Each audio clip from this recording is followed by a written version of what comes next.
Dia Gwits, ma anam cordia. Hello, my lovely friends.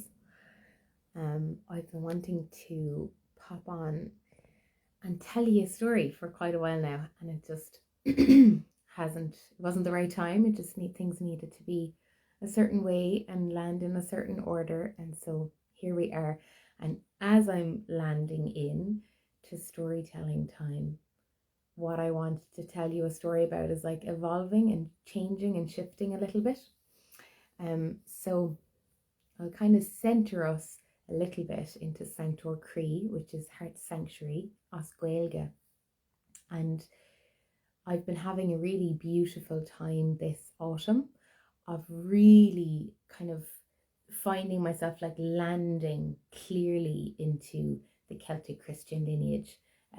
Since I came back to the heart of Christ at the start of 2023, I've gone through a very big shift in my life, a big like kind of reorientation, or rather a deepening, as kind of how it's felt. And when it comes to engaging with Christian theology, it can be very weighty and chewy, and it can push us up against some very full-on places. So I came from having a very earth-based spirituality, and as I came into a Christed path and started relating more with like the Bible and kind of like more traditional or conservative Christian theology, I was kind of finding myself confronted and challenged, and very much kind of like in this gritty space of really sitting into and finding what feels true and what doesn't. So there's been certain things that I've released and let go of. Like for example, I very cleanly and specifically stopped practicing Buddhism and started really claiming a Christed path. And in that transition, I still have deep respect for Buddhism. I don't think, oh, it's the devil's way or some weird thing like that. Like my background is I'm trained as an interfaith minister, so I'm really curious to look at the different vantage points that different spiritual traditions bring us to, because they bring us to different parts of the collective unconscious. And a big one for me that I've stayed like sitting with over the last like 2 years almost has been like earth-based practices, more like goddess worship, indigenous practices, old Irish ways, and a new Christian way. And of course, there have been many points throughout history where those two things have clashed, whether it's indigenous ways and Christian ways, or rather how humans would bring Christian ways. There have been a lot of clashings. And so if we kind of take a snapshot of modern conversations about these things, a lot of the time they can sound very oppositional, and people who really deepen into like earth honoring traditions can be very opposed to anything Christian, and likewise Christian spaces can be very against anything that looks pagan.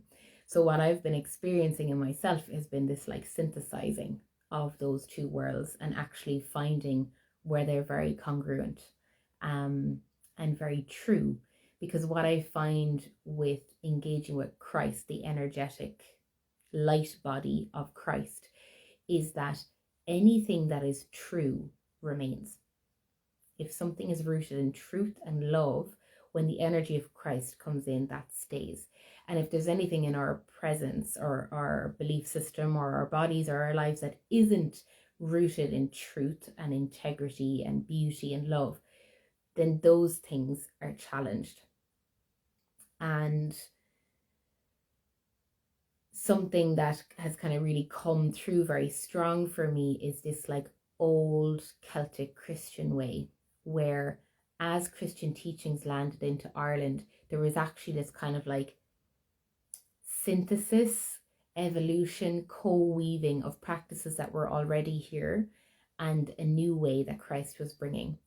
And the Cailleach they were a monastic order of monks, and now there's a bit more of like a lay person organization around them. And I spent a bit of time this year like reading their teachings and the things available on their websites. And one thing that really just like struck like a golden chord in me was this acknowledgement of the Gaelic pantheon and the mythological cycles of Ireland as the Old Testament of the Gaels. And when I felt that, oh my God, my heart kind of broke open to this new place where, yeah, there was just a deeper synthesizing of this kind of like truth and love and bringing into like my body into a deeper peace. And I had a sister visiting from the States, Taylor, and we really sat with a lot of this stuff too. And that kind of piece around truth and love and peace really came through. It's also from a teacher of mine, Heather. And so that's really been working me. And when I read the Old Testament, and I found it difficult to read the Old Testament, I have spent more time this year in the Bible. And when I read the Old Testament, what I see is humans making terrible mistakes and failing again and again, and God loving them and learning to find ways to communicate his love to them that they could understand. So for example, in the Old Testament, there's stories about Abraham where he's asked to sacrifice his son. And a lot of people use that example to say, how could any God ever ask that? But in that time frame that was in, that culture of people, human sacrifice would have been very common. So God was actually like speaking to Abraham through language that he would have been very familiar with at that time, of a way to honor God. And what makes it different is that God invited him into that process. But when he got there, then he said, no, stop. I don't want you to do that. But thank you for having so much faith in me to kind of follow through each step to the end. But actually, I don't want you to kill your son. And I think there's a learning on God's part too, because God is relating to humanity, which is, I think, the only species that he's made, or that life has made, that has free will to kind of go against him. So I think there is a learning on both sides of God trying to figure out how to communicate with humans throughout our evolution. And so in that we see lots of trial and error and failing, but ultimately this redemptive love and this sacrificial love and this deep forgiveness, that no matter how much we mess up as humans, there is still this presence of like love and beauty, forgiveness, that pervades everything. And when I read the old Gaelic myths and the old Irish myths, I can really feel that in it too. There's all of this, like, especially in all the different gods and goddesses, there's none of them are perfect, you know. Same in the Greek pantheon or the Hindu pantheon, they're like almost like divine expressions of all the chaos of what it is to be human, with divinity shining through. And so I really feel and see that in the old Gaelic stories, and really that landing in my body brought a really deep synthesis. So I've really been just integrating that over the last few months, which has been very beautiful. And I've been able to just start dropping in and revisiting some stories that have been very crucial for me on my own, like, spiritual, emotional, psychospiritual healing journey. And they're one of the stories that I would like to come in and tell you about today, given the season that we're in. So we're approaching Samhain, as I'm sure you know, Samhain being the end of October, 31st of October. And then we have All Saints Day or All Souls Day on the 1st of November. So it's a time where the veil is really thinned. And it's also the time of the year where we kind of have reaped the harvests, and we're able to kind of look at what we have in front of us and acknowledge what we've learned for this year. And also anything that's not needed anymore will be released, like the leaves falling off the trees. And that can be a much more meditative image of the leaves falling off the trees, or the waves coming in and out, the tide going in and out to the sea. We can use these kind of nature metaphors, but in our lives, those things can be very challenging, whether that's personally, familial, community, in our wider community, and in the world. You know, we can really see there's been so many floods and hurricanes and storms, and there's still the ongoing war in Gaza, and you know, there's a lot of it kind of, and that's spreading out to Lebanon. Like, there's an intensification in a way of what what's kind of underneath coming to the surface. And that can be really uncomfortable. And so when we use these analogies like, oh, the leaves falling from the trees, we just have to let go and let God, like that's all well and good. And it's really difficult. And the woman who is kind of the steward of this season is on Cailleach Beara. And this is the old wise crone from Beara, the Beara Peninsula being down in Cork, which is where my ancestors are from. And if we go way, way, way back, so the ancestors of my ancestors and back again, and all the people of Cork and Kerry, really, when we trace our lineage back far enough, we get to on Cailleach Beara, because she was actually there before time began. She's age as old as time and older still. And I find great joy in like finding ways that there's like synthesis between our old stories and things that are in the Bible and other places as well. And what I feel in the Bible is speaking to us of the Cailleach and her age-old wisdom. She's a goddess of sovereignty. And she's this wise feminine presence that we all have access to if we choose to. And even if we don't choose to, she's a force in the collective unconscious that can often kind of bear down on us and bring us to her school of hard knocks. So as we move through the threshold of Samhain, it's very helpful and humbling to remember this like old wise presence and remember how little we know really, and let ourselves be humbled and dropped into this age-old wisdom. So I want to read from Proverbs 8, wisdom in the beginning, and I'm going to let that bring us into our story, and then we'll see where the rest of it will take us. So let yourself get cozy if you're going to stay for the story. I have my cup of tea here, and we'll begin to drop in. Wisdom in the beginning. In the beginning, I was there, for God possessed me even before he created the universe. From eternity past, I was set in place. Before the world began, I was anointed from the beginning. Before the ocean's depths were poured out, and before there were any glorious fountains overflowing with water, I was there, dancing. Even before one mountain had been sculpted, or one hill raised up, I was there, dancing. When he created the earth, the fields, even the first atom of dust, I was already there.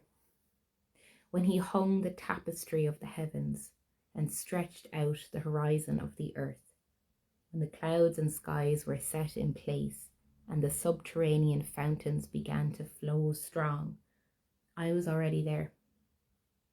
When he set in place the pillars of the earth and spoke the decrees of the seas, commanding the waves, so that they wouldn't overstep their boundaries, I was there, close to the Creator's side as his master artist. Daily, he was filled with delight in me. As I playfully rejoiced before him, I laughed and played, so happy with what he had made, while finding my delight in the children of men.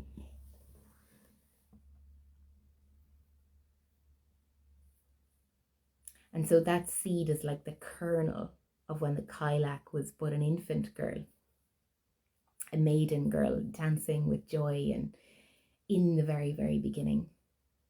And since that very, very, very beginning, she has been with us. And some say if you go all the way out to the edge of Ballinskelligs or down to Castletownbere and you sit and you listen in the pubs, you might hear some people say how she's had 7 cycles of youth. 7 times she's grown to the age of an old crone and been reborn again as a maiden. So she has outlived countless partners, and in that time she has mothered and grandmothered countless children. And so many of the people of Cork and Kerry are her children, are her grandchildren, are the blood of her blood, the bones of her bones. And so her story is steeped in us as a people, is steeped in the stones of the stone circles of Drumbeg.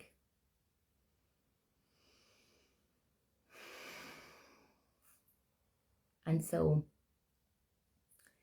the thing with the Cailleach is, even though her wisdom is as age as old as time, she's often disregarded, because when she is in that crone phase of her life cycle, she's no longer beautiful. She no longer dances with ease with a supple body. She's bowed low. She has lived many winters at the edge of the Atlantic. She has her cloak and her staff and her small little hut, and she goes down to the waters regularly. She sings to the waters. She collects the bones of the animals that have passed away there. She says prayers at the holy water, at the holy wells. She forages, she collects mushrooms and plants and stories. And in her collection of stories, she holds the heart of that age-old wisdom. But the thing is, she's been around so long, she doesn't really have much patience for any bullshit. And as we very well know, in this modern world, there's a lot of that going around these days. So she's inclined to roll her eyes and say a crass or a crude or an abrupt word that people don't always find the most pleasant. So it takes a certain kind of person to be willing to sit and listen to her. Most people think she's ugly, she's a waste of space, she smells bad, they don't want to pay attention to her. But if you're brave enough, if your heart is open enough to go and sit by her fireside and look in her eyes as she tells you her story, that's where you see the glinting of true beauty in her eyes. That's where she has deep, profound wisdom to share with you in this season of Samhain, even when it feels like everything is breaking or falling to the ground around us. That is where we sit and listen. And in that listening space, she invites us into an apprenticeship with her old wise ways. Now, she doesn't so much as say that so clearly, but she does allow. She allows you to be in her presence. She allows you to tend to her fire. She allows you to cook her a meal at the stove or make a fresh pot of tea. And she allows you to follow her as she goes out and tends to the land, as she sings to the water, as she tends to the wells, and as she forages for the medicinal herbs. She also goes and stands vigil for her husband, her last husband, Cailleach Beara, the sea god, and she sits and waits for him for a couple of hours every day. And if you're patient enough, if you're slow enough, and if you're brave enough to bear the elements of an old Atlantic winter, you'll notice she begins to go down to the water more and more. Through January time, she finds her way down there again and again. Her cycles are changing slightly, so you're curious and you stay and you wait. Even though you're cold, even though you'd rather go and sit by the warm, cozy fire, there's something about whatever she's up to that has you hooked, that has you listening to the story. And one day, as you're there in her presence, she takes off her robe and stands naked as the day she was made, letting her body receive the fullness of the elements, the wind, the water, the wild raging sea. And she walks from the shore and into the water, and deeper and deeper and deeper, until you can't see her anymore. And as you wait, your breath might catch in your throat, because she's gone far too long, far longer than any mortal ought to be under the water. And just when you think that that's that, suddenly you see something, a red, orange, something glinting in the water. And you dare to take an inhale again as you lie low and you watch. And from the water emerges a beautiful mane of flaming red hair and the beautiful, pale, supple body of a maiden. And in her hands, she carries a flame of eternal life, of eternal light. And Bridget walks out of the water and brings us into the second half of the year. Bridget guides us through Imbolc into February and into the year beyond.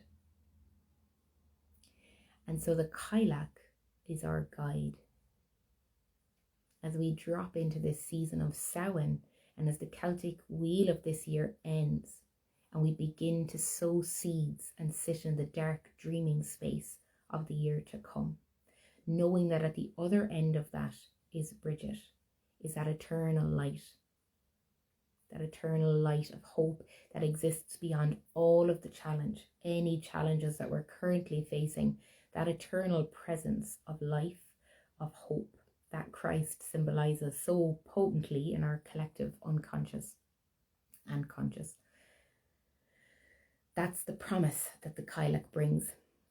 But it's up to us how we take her lessons, because if we are dead set on being arrogant and fast pace and not slowing down and not listening, we'll often be clattered around the head with her staff and be made to slow down. Because this time of Samhain, and as we move towards the winter equinox or the winter solstice, we need to be still and we need to drop into a listening space. And if we're not consciously doing that, often the presence of the Cailleach and the energy of this year will force that. And that's never a nice process. Sometimes that happens anyway. But if we can be humble and if we can really take the wisdom that she is here to offer us into our hearts now, we get to be in a little bit more of like a low listening space and listen into what this season is asking of us. And when we get to be in that listening space, we can receive with more clarity the seeds that the divine, that the heart of God wants to plant in our hearts, that wants to plant in our bellies for this year to come. And they are the seeds that we will start seeing emerging from the soil, emerging from the water like Bridget come February time. And so, yeah, that's our invitation for this year. And it can be quite grating if we're not willing to be still and listen and have a certain level of, acceptance of these cycles of life and the flow and the rhythm of life, that rhythm of the Cailleach and her phases of old to young and beginning again. We all are living within that heartbeat if we're living in these seasonal shifts. And even if you're just drawn to Celtic Christianity and you don't really know why, there's probably still a part of your soul that's just like resonant with those rhythms and cycles of the Northern Hemisphere. And I find I've had a good few seasons with the Cailleach where I've definitely been clattered around the head and humbled in huge ways, and ways where like I was holding tightly to things and it almost had to be like pulled out of my grip by her hands. It wasn't exactly a pretty experience. There was lots of snot and tears. And what I found now and over the last few years is that when I am more expectant of her coming, I can surrender and receive her wisdom a little bit more gently. It doesn't have to be quite such a tugging. I can kind of yield a little bit more to what it is that this season is asking of me and the wisdom that the Cailleach has. And then even though it still might be like heart-wrenching and exhausting and challenging in ways that we don't even imagine, there can be that inner eternal light. Like you can remember that lamp and that light of Bridget, or that light and that lamp that Christ represents in, through and around it all, so that even though we might be facing something that's very difficult, there's that light of eternal hope that is like a beacon that helps us move through it.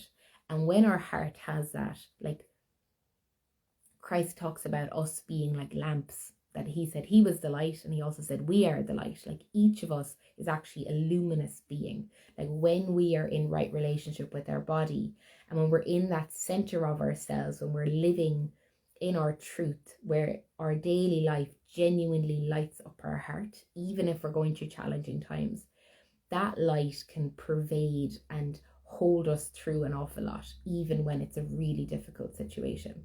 And that's the meaning as well of the Sacred Heart, what it means to live with a Sacred Heart, or that Sacred Heart, which I used to find quite gruesome as a child, of the heart with the crown of thorns around us. It's that our hearts can be broken and we can go through a huge amount of pain, but there is this internal dwelling of light, of joy, of peace, of truth, of beauty that pervades through all of that.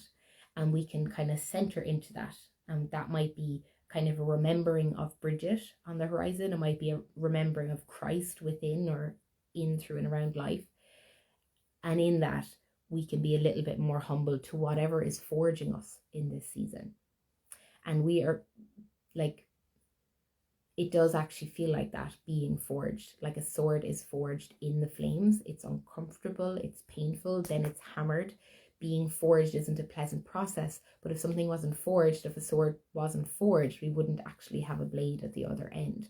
And the same is true for ourselves. Like when it comes to our integrity and our truth of who we are in the world, that has to be forged, because unless we're put to the test, we can have all these lovely ideals and, you know, beliefs about how we think life should be and who we think we are. But it's not until we're actually challenged and tested and see if we can actually live up to those ideals, that's where our character is forged. And I think in a way we've been trained to shy away from that, because we live in a culture that prioritizes comfort so much. We've kind of been taught that that's a bad thing, but actually it's a gift of life to be forged, even though it's challenging and even though it's overwhelming. Like, I really am of the belief that that is why we're here as humans, is to be in that challenge and that forging, and that every time we do that and we hold true to a belief that is noble and pure and beautiful, especially in a hard situation, we actually bring more of that into life than there was before. And that's, I think life is inviting all of us into that. Can we really live in integrity with our values? Can we really be moral and true in these very challenging times, where it could be a lot easier to just sit back and go, oh, I just can't, to just disassociate, to numb, to just smoke another joint, to have another drink, whatever it is. But like, life is asking us, can we be present? Can we be loving even when someone is being very challenging to us in our family or life or work, whatever it is? Can we still be love in those situations? And so I find, being willing to receive the crone's wisdom, and then still remembering that youthful brightness of Bridget and of Christ, that helps me in that forging. And I hope that me telling you this story and sharing some of my seeing on it can also help you, because we are in hugely transformative times. You know, it's really big stuff that we're all sitting with and witnessing. And the fact that we have screens where I can meet you like this, heart to heart, you know, we're receiving all of this wisdom, insight sometimes, and also like horrible atrocities on our screens regularly. Like, we're consuming so much. And part of the Cailleach's invitation and Samhain's invitation is, can you be in stillness for a time? Can you actually let yourself take a break from those things? Because in ways it's like we're being mesmerized and kind of, we're looking at this mirage. And yes, all of those things are happening, but do we have to really actually be witnessing all of it right now? You know, that's a huge task for any person. And what I'm seeing is that a lot of people are doing that and consuming so much, and their nervous systems are getting so fried that all they have space to do then is dissociate, numb, tune out, because it's just too overwhelming, you know. And if we're really to live in integrity and in truth, in a way that we can be love in the world and bring more beauty and truth and presence and love and care, we actually need to have a certain level of nervous system capacity. And so much of that comes from being able to be in stillness, whether that's walking in nature or being able to sit in prayer, or just, you know, being tuned out for a while, taking a vacation from social media, or turning off the news for a while. Whatever it is, it's different for everybody. Like, you'll have your own sense of where can there be more stillness in your life. And I find when we can be in that stillness, it's easier to listen to the wisdom that the Cailleach and that God wants us to hear in a season like this. And especially when things can be intense, that's when it's almost, we have a compulsion to like consume more, to be more engaged, to keep watching or to keep eating or whatever it is for any of us. It's different for everybody. So yeah, the invitation is to be in the stillness with that slowing down of the season. I think it's beautiful. I actually find summer quite overwhelming. Like, there's so much going on, and I find something so beautiful about the way autumn lets everything settle and lets us come into this place of, okay, we're at one ending of a cycle, the Celtic wheel, and we're at a new beginning. So for me, this is the true new year. Whatever about, December 31st, this is the beginning of our Celtic year, and this is the time to be, acknowledging the lessons that you've been learning since last October. Maybe you take some time to sit and journal and pray with that, reflect on it, talk about it with your friend or your partner, whatever, and letting yourself be ready to drop into the dream time of December, which also needs to be safeguarded, because December is the time where we're bombarded with ads, with shiny lights, with all the busy hullabaloo of Christmas. And that's actually the time that us as mammals need to be dropping deeper into the stillness of that time of year. Because if we can really be in the stillness of that time of year, that's where we can really receive the seeds of not only our visions or what's true in our hearts, but actually what God wants of us, by being able to sit in that space of prayer. And I think, the Cailleach is a really wonderful, wise guide, because like I said, she's often the figure that is easy to disregard or ignore because she's not pretty or not appealing in lots of like more traditional ways. But it's her wisdom, age-old wisdom since the beginning of time, that helps center us into our bodies and into this time of the year. They actually say she's so old that she's the one that created the landscapes of like the Hebrides and all down along like Donegal and down all the way to Cork, that before there was any land and God had made her, or she'd been made, she walked across the ocean with an apron full of boulders, and as she walked, the boulders fell out, and as they landed, that became the wilds of the Hebrides of Scotland and the Highlands and all down along the west coast of Ireland. So I like that story. So yeah, she's our feminine guide for the year, or for this time of the year. And I did also write a piece on my Substack a little bit more about her and Mother Mary and different ways to engage. And I have a little bit more coming as well on kind of more of this synthesis between the old Irish way and the Christian way, and kind of finding our way there. And I am available for one-to-one sessions and spiritual counseling and deep inner healing sessions. So if this is kind of the way that I'm telling you the story and sitting with this, if this is resonating and you're feeling like you need a little bit more support for this time of year, please don't hesitate to reach out. I'd be so privileged to even just sit into that questioning space with you and see if that is something that I could support you with. It would be a really sincere pleasure, because we're not made to be in any of this alone, and so much of where we are pushes us into places where we do feel like we have to hold it all on our own.